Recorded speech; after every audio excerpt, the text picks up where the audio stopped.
amigos, ¿qué tal? Hello, everyone. Welcome to the second segment. In this segment, we're gonna talk in English because we have a very, very special guest today. And unfortunately, he doesn't speak English. Now, I may translate. I do speak English. I mean, I don't speak Spanish. I'm getting nervous because you're right here, Scott. That's okay. So translating is kind of takes away some time. So I rather speak English, even though my English is not that perfect. you could see Your right now. Your English is better than my Spanish. Okay, well, Scott Phillips. How are you, Scott? I'm outstanding. Thank you for allowing me to come on your show. This is awesome, truly awesome. It's a pleasure, Scott, because guys, Scott and I work together, and I have so much respect for this individual right here. He's a professional in financial services and a person that I admire very, very much. Scott, you're here to talk about financial education, but the main topic is student loans. Oh my gosh. Ooh, the 10,000-pound gorilla in the room. Yes. Okay. So, but before we go into the main topic, just tell us a little bit about you. Why are you so passionate, about you, and why are you so passionate about helping people, in this area of financial services and student loans? Well, specifically in 2008, we all know somebody or had a situation where you lost 40% or in some cases everything. And at my age, I'm 59 now. Did you know that? I turned 59 last month. So young. Yeah. So at 59, in order to be able to survive and have any kind of lifestyle, you have to be focused. Right now, America has a minus 1.5% savings rate. That's terrible. It's just a simple mindset. It's a change of thought between, oh my gosh, I'm saving for myself, that's an expense, instead of, oh my gosh, I'm saving for myself, that's an asset. And when you look at that, and you look at the picture for millennials especially, that are going to higher education, the government has put these loans in place, and that's a good thing. You need to have higher education if you have a passion for it, if it serves your goal. The challenge is, if you don't understand compound interest and the rule of 72, these are loans that carry on through perpetuity. That means you're not going to get them paid off. You're going to have this legacy of not being able to afford a house, not being able to be in business. The Department of Education is a government agency. They're not the worst of them, but they still can do things like garnish your wages, call you, they don't think it's harassment, but call you and create stress in your lives. The challenge with higher education is, I have a son, he's 24, went to college, had student loans, couldn't find a job in the profession that he took his education for. So now he's got a loan that he's got to repay, and he's not in the profession that he went to school for. That's a recipe for disaster. And we have 1.7 trillion, that's with a T, yes, trillion dollars of student loan debt out there. That is true. And if you don't get it taken care of, it will carry on through life. Again, I'm 59. I have friends that are my age that have loans from 1992 that they're still paying on, that keep doubling every 7 to 10 years depending on the rate. So it's something that needs to be dealt with. It's something that everybody needs to know. And it's the folks that make 50, 60, 70 grand a year that don't get the chance to have this kind of conversation. And yes, I know it's uncomfortable, and that's why I look the way I do, because you got to be able to smile and have fun with it. But if you're not going to plan, you're going to end up failing. And nobody plans to fail. But you close your eyes and it's 5 years later. Exactly. Save money now. You absolutely have to.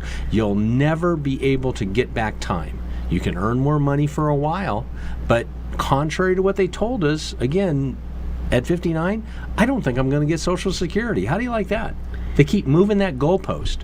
And if they give me Social Security, they think it ought to be 40% of what my income is. Yes. So on top of that, there's another, oh, by the way, because Social Security is broken, even if they give it to me, they may tell me my benefit is $2,000, but they're only going to pay me 75 cents on every dollar.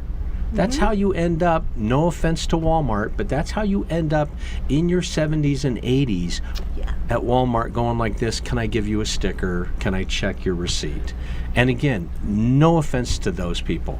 Yeah. But the simple fact is, you don't have to do that. It doesn't have to be you.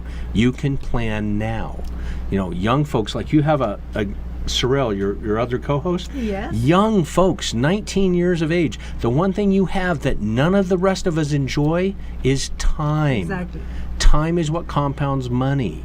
Sorrel can start now, and he has, I know for a fact, and put $100 away a month and have a legacy to where when he's my age, he doesn't have to work if he doesn't want to, unless he finds something he's passionate about, like I have, which is helping people not end up, because the market's going to correct itself again.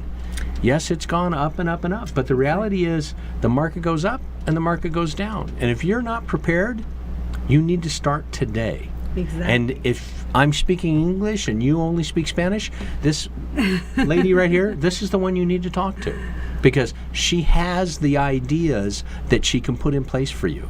You need to know these things. Exactly. That's why financial education, proper financial education, Scott, is so important. So important to sit with a professional, because, you know, I've met several people who are in debt, whether it is student loans or mortgage or whatever debt they have. And, you know, they just listen to friends who are in the same position, or, you know, they look in Google information, you know, but how important is it to sit with a professional in this area?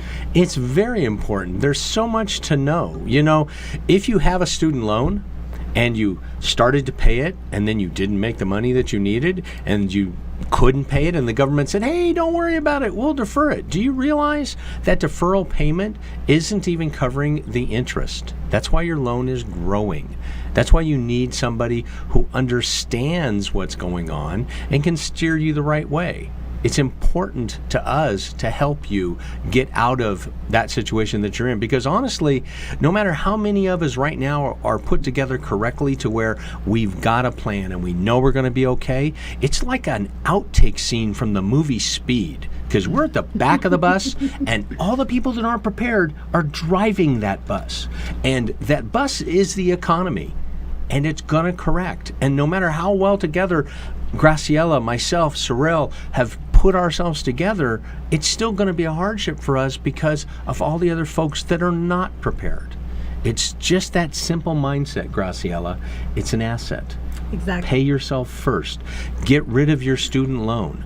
There are programs where you can have forgiveness. Now, the challenge with that is once you get to the end of the forgiveness, the government is going to pretend that they paid you. That's right, they're going to pretend that, because they claim that if they forgive $50,000 of your student loan, that they paid you $50,000, and then you're going to have a taxable event. So it doesn't do any good to research it online, do it yourself, and not have a program put together to where when that event happens, you have the cash to take care of it, because you don't want to trade the massive annoyance that the Department of Education is for the real pain of having the IRS on you. Because remember, one of the things about these loans is they're government loans. They are not bankruptable.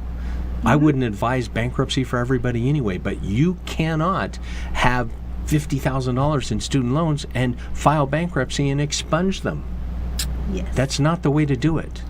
Take advantage of those programs that are out there for you that will allow you legally to get out from underneath this burden, because it is a burden.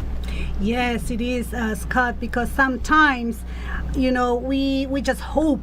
We just hope that, you know, we might have help, you know, to get rid of these loans or of this debt.